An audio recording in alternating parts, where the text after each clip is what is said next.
Hello students. पिछले video में हमने तीन इक्वेशंस देखे थे। इक्वेशंस स्क्रीन पे हैं। पहला v is equal to V zero plus A T, दूसरा x is equal to V zero into time plus half A T square, तीसरा v square is equal to V zero square plus two into A into X. यहाँ पे जो सारे variables हैं इनके नाम definition दिए हुए नीचे।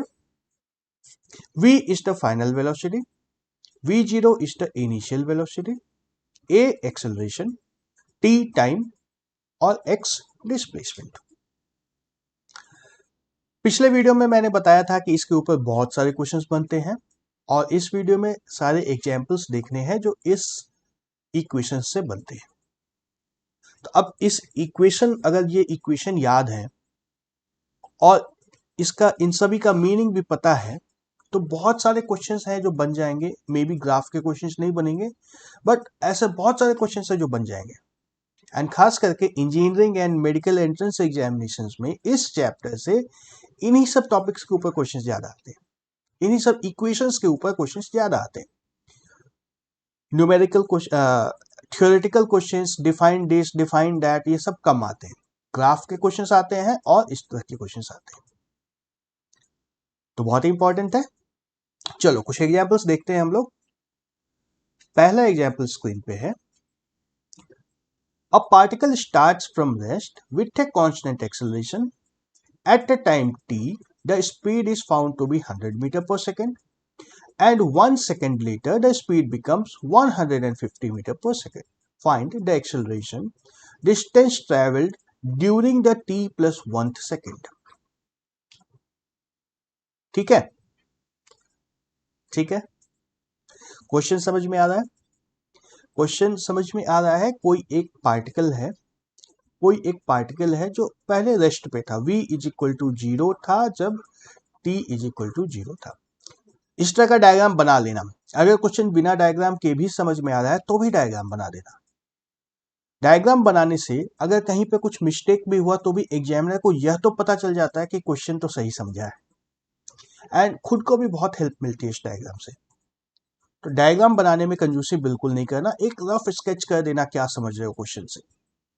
हमें दिया एक पार्टिकल स्टार्ट फ्रॉम रेस्ट, मतलब टाइम t जीरो पे velocity is zero and then it starts moving, मतलब रेस्ट से स्टार्ट कर रहा है, मतलब जा ही रहा है। Acceleration is constant, acceleration constant है और ग्रेटर देन जीरो है। एट टाइम t, किसी एक पर्टिकुलर टाइम t सेकेंड्स पे उसका वेलोसिटी कितना है? 100 metre per second. And t plus 1 second पे क्या होता है? Velocity is equal to 150 metre per second. इतना क्वेश्चन में दिया हुआ है। दो पार्ट है क्वेश्चन का। पार्ट ए में पूछा गया है acceleration is equal to what, यह भी लिख देना। पूछा क्या गया है, पूछा क्या गया है यह भी लिख देना। एक्सेलरेशन कैसे निकालते थे? हमारा एक्सेलरेशन का फॉर्मूला था v minus we zero divide by T minus T zero. अब मैप करवाओ क्या है। देखो हम लोग इनिशियल वेलोसिटी इनिशियल टाइम इसको और फाइनल वेलोसिटी फाइनल टाइम इसको ले सकते हैं, इसको भी ले सकते हैं, इसको भी ले सकते हैं, बट ऐसा करने से क्या होगा, हमें मिल जाएगा 100 डिवाइड बाई टी, और इस टी की वैल्यू नहीं पता है, इस टी की वैल्यू नहीं पता है, तो यहां से हमारा काम नहीं बनेगा, हम लोग इसको नहीं लेंगे। लेटेस्ट सीरीज दिस, कहां से हमारा काम बन सकता है? इसको और इस दोनों पॉइंट्स को लेने से क्या होगा, फिर से हमारे पास डिनोमिनेटर में t प्लस 1 बचा रह जाएगा, हमारा काम नहीं बनेगा, नहीं बनेगा।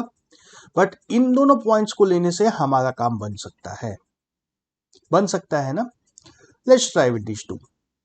हमारा v इनिशियल वेलोसिटी क्या है? 100 मीटर पर सेकेंड।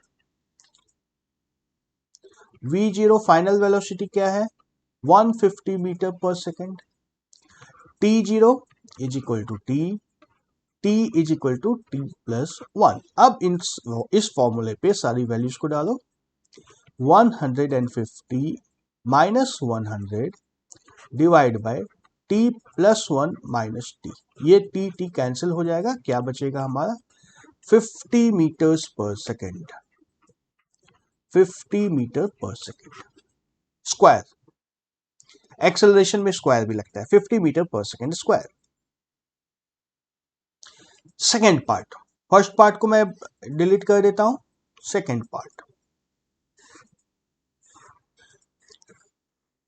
डायग्राम की हमें जरूरत है। Distance travelled in the t plus 1 second, इस ड्यूरेशन में डिस्टेंस ट्रेवल क्या होगा, यह पूछा गया है। और हमें अब एक्सेलरेशन की वैल्यू पता है 50 metre per second square, acceleration की वैल्यू हमें पता चल चुकी है 50 मीटर पर सेकेंड स्क्वायर, उसको हम लोग यहाँ पे यूज कर सकते हैं अगर जरूरत हो तो डिस्टेंस के लिए क्या फॉर्मूला है हमारे पास, x is equal to v0 into T plus half A T square, यह फॉर्मूला पता है। इस ड्यूरेशन में इन दोनों पॉइंट्स के बीच में सारी वैल्यूज हम लोग को पता है, v0 पता है, t पता है, a पता है, टी स्क्वायर पता है, a हमें यहां से पता है, पार्ट ए में जो निकाला है यह a हमें पता है, यहां से यूज करके हम लोग निकाल सकते हैं, क्या आएगा 100 into T plus 1/2 into 50 into 1 square, है ना, ये टाइम ड्यूरेशन, इस बीच का टाइम ड्यूरेशन है टी, ये टी जो है यहां पर और यहां पर, ये क्या है, ये टाइम ड्यूरेशन, इतने दूर का जो टाइम ड्यूरेशन है, टाइम ड्यूरेशन क्या है 1 सेकेंड है, यहां भी 1 आएगा। सो हमारा आंसर क्या है 100 प्लस 25, 125 मीटर्स। ओके ओके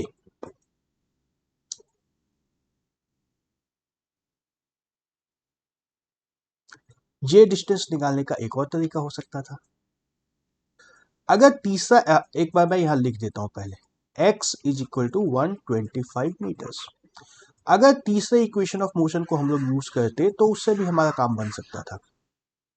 तीसरा इक्वेशन क्या था, v square is equal to v0 square plus 2 into A into X, इसमें भी सारी वैल्यूज डालने से हमारा काम हो सकता है।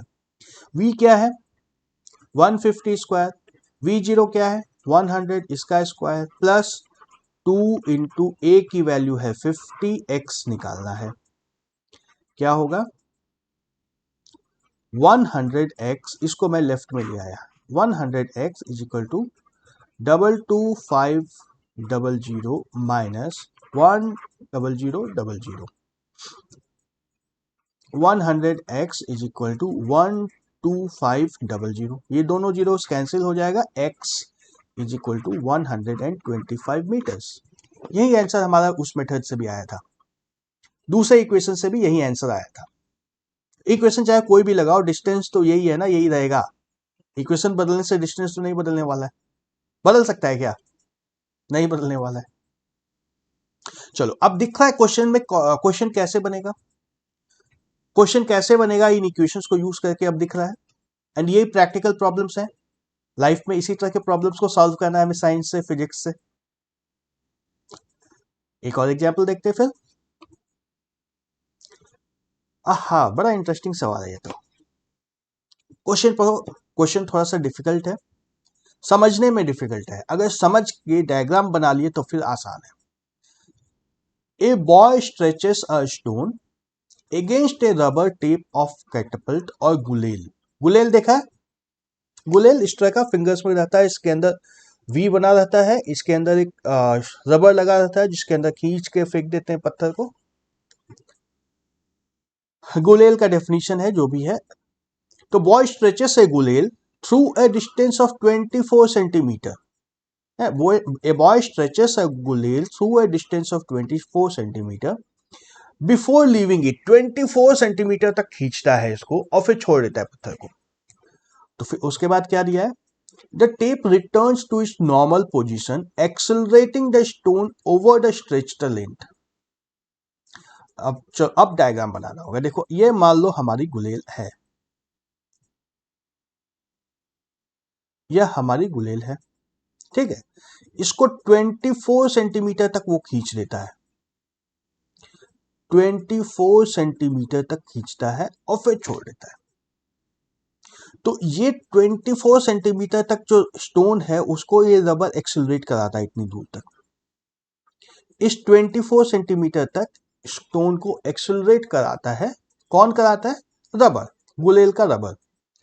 द स्टोन लीव्स द गुलेल with the speed 2.2 metre per second. उसके बाद यहां से जो स्टोन है ये 2.2 मीटर पर सेकेंड से चला जाता है आगे की ओर। स्टोन को तो जाना ही था।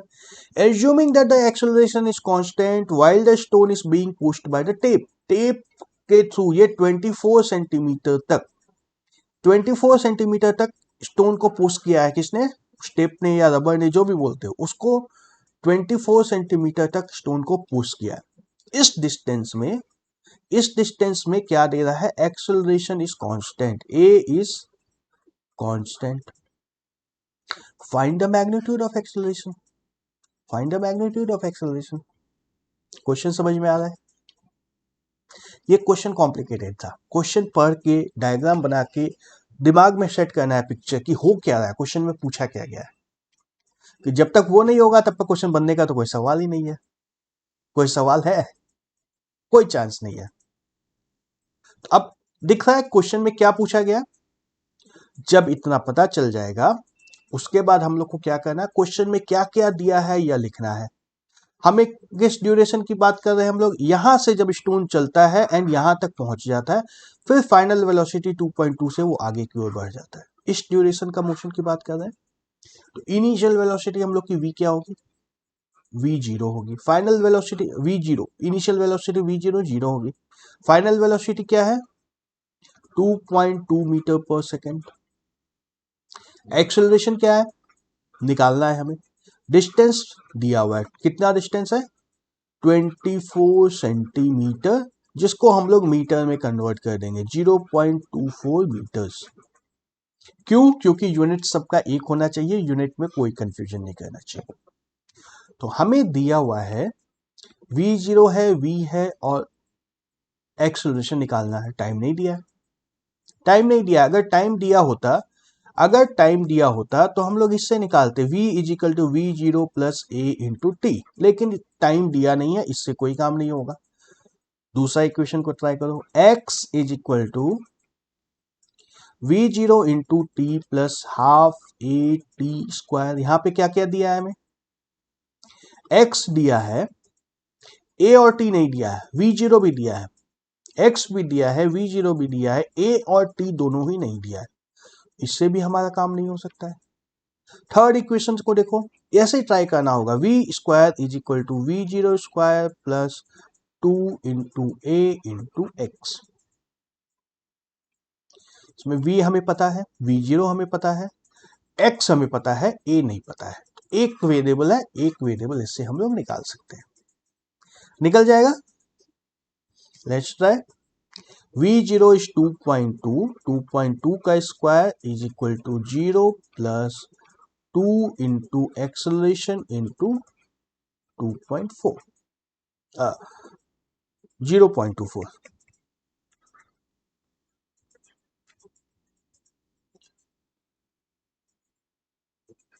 4.84 इज इक्वल टू 0.48। ठीक है, यहां से a हमें मिल जाएगा 4.84 divide by 0.48, that is approximately equal to कितना हो जाएगा? 10 मीटर पर सेकेंड स्क्वायर।